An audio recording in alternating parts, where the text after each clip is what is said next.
So hello guys, welcome back to the channel and today we are studying about the orbital picture of benzene. तो हमने कल के lectures में उसके analytical evidences synthetic evidences पढ़ा था और बेंजीन का एक बेसिक इंट्रो देखा था। तो अब हम पढ़ेंगे ऑर्बिटल पिक्चर ऑफ बेंजीन कि हमारा जो बेंजीन है वो इन रियल कैसे दिखेगा, एज अ कंपाउंड वो कैसा दिखता है। ठीक है, तो जैसे कि हमें पता है कि बेंजीन में जो कार्बन कार्बन के बीच में ना सिग्मा बॉन्ड्स होता है और जो कार्बन एंड हाइड्रोजन के बीच में भी सिग्मा बॉन्ड्स होता है। ठीक है, पर हमें पता है कि 3 पाई बॉन्ड्स भी होते हैं। ठीक है, तो और हमें भी पता है कि हमारा बेंजीन जो होता है वो sp2 हाइब्रिडाइज होता है। देखो, तो बेंजीन का हमारा कुछ स्ट्रक्चर ऐसा होता है, ये जो हमें बीच में दिख रहे हैं, ये जो ओवरलैप है, ये पी बॉन्ड है। देखो हमारा ना बेसिकली मतलब ऑर्बिटल देखो कैसे कैसे होते हैं। ऐसा ऑर्बिटल होता है, एक पी होता है। ठीक है, और एक हमारा डी हो गया। पर हमारा कार्बन में जो होता है वो 2 ही टाइप के प्रेजेंट होते हैं, एस एंड पी। तो ये देखो, ये जो ये वाला ऑर्बिटल है ये हमारा पी ऑर्बिटल है। ठीक है, एंड ये वाला जो एच का ऑर्बिटल है ये हमारा एस ऑर्बिटल है। ठीक है, तो ये देखो ये ओवरलैपिंग किस में हो रही है, हमारा देखो कार्बन कार्बन के जो बीच में ओवरलैपिंग हो रही है ये हमारा sp2 ओवरलैपिंग है। ठीक है, ये हमारा sp2 ओवरलैपिंग है। अब आप कहोगे इसमें s कहाँ है, इसमें तो बस p है क्योंकि हमारे p का शेप ऐसा होता है। देखो sp2 जो होता है वो हम ना हाइब्रिडाइजेशन में ही पढ़ते हैं, तो जब हमारे कंबाइन होके बनाते हैं ना तो ये हमारा sp2 हाइब्रिडाइजेशन बन जाता है, ये भी हमारा sp2 हाइब्रिडाइजेशन बन जाता है। ठीक है, और ये जो ये वाला पी का मॉलिक्यूल मतलब पी का वो है ऑर्बिटल, और ये हमारा एच का ऑर्बिटल है, तो मतलब एस का ऑर्बिटल है। तो इसमें हमारा ये देखो, ये तो हमारा sp2 हो गया, पर ये वाला जो है ये हमारा एस में रहेगा। ठीक है, sp2। तो अगर कोई पूछे कि कार्बन कार्बन के बीच में कौन सा ऑर्बिटल होता है तो हम लिख देना कार्बन कार्बन के बीच में होता है sp2 this one. And carbon और हाइड्रोजन के बीच में कोई पूछे तो लिख देना कि हमारा इसमें sp2 होता है। ठीक है, तो हमारा देखो कुछ ऐसा ऑर्बिटल पिक्चर बनता है बेंजीन का। इसमें बस हम p ब्लॉक बना देते हैं, ये जो p ऑर्बिटल है ये हम ऐसे ड्रॉ कर देते हैं। ठीक है, और हमारा s के लिए हम स्पेरिकल बना देते हैं। ठीक है, और ये जो हमें पता है हमारा पाई बॉन्ड प्रेजेंट है और ये सारे हमारे सिग्मा बॉन्ड्स होते हैं। ठीक है, हम बस ये बहुत इजी है। ठीक है, हमारे ऐसे बनाते हैं हम इसको, और इसमें हमारा ऐसे हम पाई बॉन्ड्स लगा देते हैं। ये तुम चाहो तो ऐसे सर्कुलर करके भी लगा सकते हो जैसे हमारा नॉर्मल होता है। ओके, तो ये था हमारा orbital picture of benzene. So now we will study about the resonance picture of benzene. देखो हमारे बेंजीन का रेजोनेंस से पहले हमको हमारा हकल रूल भी, मतलब हकल रूल अभी समझेंगे, पर जो हमारे कुछ कुछ केकुले पिक्चर्स था ना वो हमें समझना पड़ेगा। ठीक है, देखो सबसे पहले हम क्या करेंगे, केकुले स्ट्रक्चर समझेंगे बेंजीन का। देखो हमें केकुले पिक्चर किसने दिया था, सर अगस्त केकुले ने दिया था। हमारा फर्स्ट साइंटिस्ट थे जिन्होंने हमारा केकुले पिक्चर मतलब Kekule picture of benzene introduce करा था। ठीक है, उन्होंने देखो क्या बोला था, जो हमारा बेंजीन होता है वो 6 मेंबर की रिंग होती है और हमें सबको पता है कि उसमें 6 कार्बन एंड 6 हाइड्रोजन होते हैं। ठीक है, और उन्होंने ये भी बोलता है कि हमारे जो बेंजीन होते हैं उसमें 3 ऑल्टरनेट डबल बॉन्ड्स होते हैं। क्या होता है, सबसे पहले हमारे बेंजीन में 6 कार्बन होते हैं और उसमें हमारा 3 ऑल्टरनेट डबल बॉन्ड्स भी होते हैं। ठीक है, तो हमारा बेसिकली केकुलर पिक्चर ऑफ बेंजीन में यही था। तो अब हम पढ़ेंगे हमारा resonance picture of benzene. So basically sir August Kekule ने बोला था कि हमारा जो बेंजीन होता है, जो बेंजीन के 3 बॉन्ड्स होते हैं ना, वो अपनी पिक्चर जो होते हैं, ठीक है, मतलब अपनी जो पोजीशन होता है वो चेंज करते रहते हैं। तो इससे जो बेंजीन का पिक्चर होता है, लाइक बेंजीन का जो स्ट्रक्चर होता है वो भी चेंज हो जाता है। देखो हमारा ये है बेंजीन का स्ट्रक्चर, हमें पता है, और ये भी हमारा बेंजीन का स्ट्रक्चर है। ठीक है, ये भी बेंजीन का स्ट्रक्चर है, ये भी बेंजीन का स्ट्रक्चर है। अब आप बोलोगे कि ये जो है एक साइड बॉन्ड इधर है, ठीक है, और एक में इसमें बॉन्ड इधर है। तो ऐसा ये इसलिए है क्योंकि ये जो बॉन्ड होता है ये हमारा डीलोकलाइज होता रहता है। जस्ट लाइक जैसे मान लो येलो बॉन्ड है, ये यहाँ पे जाएगा, शिफ्ट हो जाएगा, येलो बॉन्ड यहाँ पे शिफ्ट हो जाएगा और ये वाला बॉन्ड यहाँ पे शिफ्ट हो जाएगा। ठीक है, तो जब ये वाले बॉन्ड यहाँ पे शिफ्ट होंगे तो हमारा एक ऐसा कुछ स्ट्रक्चर फॉर्म हो जाता है। ठीक है, तो ये दोनों स्ट्रक्चर सही है, इनमें से कोई सा स्ट्रक्चर गलत नहीं है।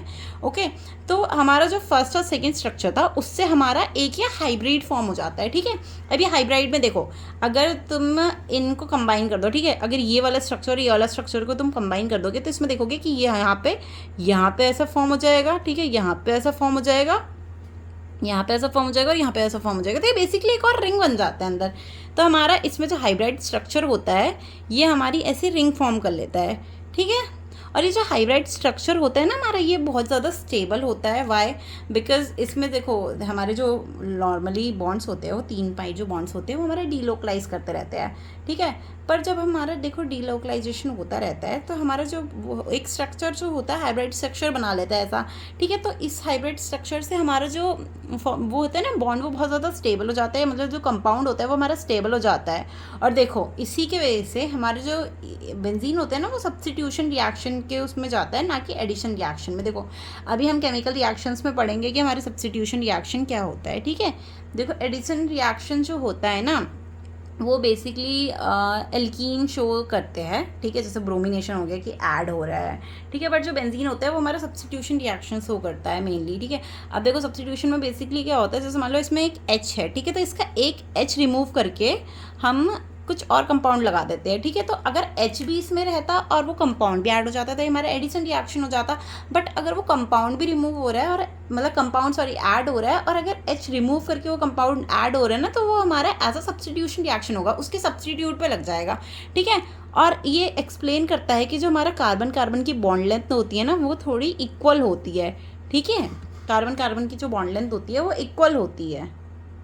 So now we will study about the aromatic character of the benzene. देखो जो बेंजीन होता है हमारा, देखो हमें पता है कोई भी जो कंपाउंड होता है अगर वो एरोमा शो करता है और उसका स्ट्रक्चर होता है लाइक बेंजीन, तो वो हमारा एरोमेटिक कंपाउंड है, ठीक है।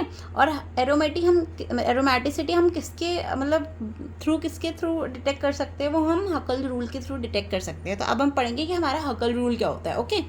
तो देखो 1931 में हमारे एक जर्मन साइंटिस्ट एंड फिजिशियन थे एल्ड्रिच हकल, ठीक है, जिन्होंने हमारी एक थ्योरी प्रपोज करी थी to determine the planar ring molecules, ठीक है।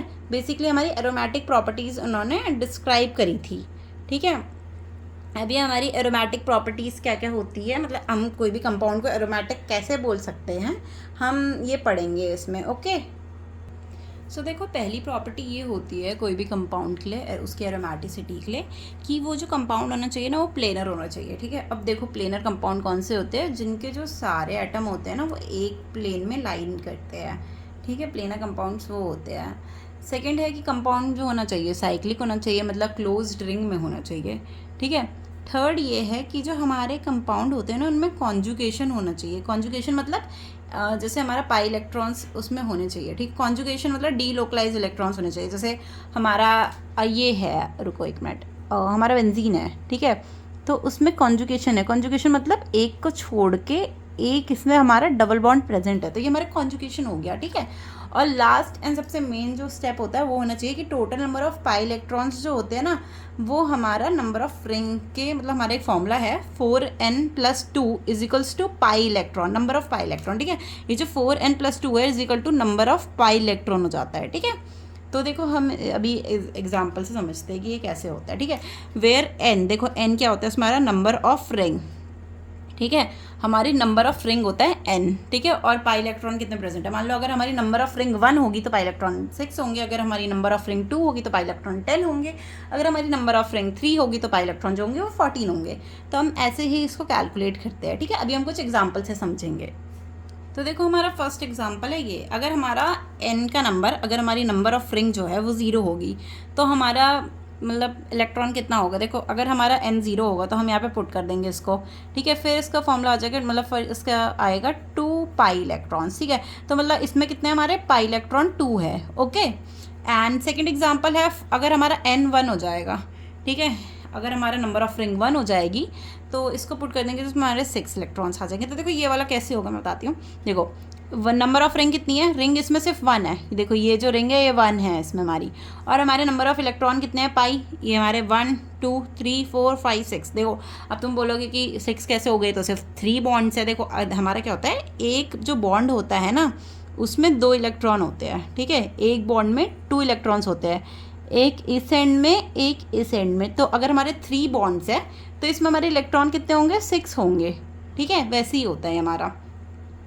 और हमारा सेकंड समझते हैं हम, ये लास्ट एग्जांपल है इसमें हमारा, अगर हमारा n जो है वो 2 होगा, अगर नंबर ऑफ रिंग 2 होगा तो इसमें देखो ये हमारी नंबर ऑफ रिंग कितनी है, 2 है, 1 एंड 2, नंबर ऑफ रिंग क्या है, 2 है, ठीक है।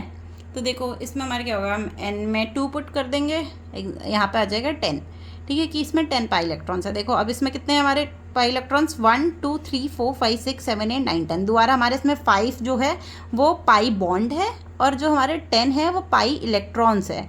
ठीक है, तो हमारा यही है आज का, और होप कि आपको ये समझ आया होगा। Thank you for watching, and from the next video we will start the chemical properties and the chemical reactions of the benzene. Thank you.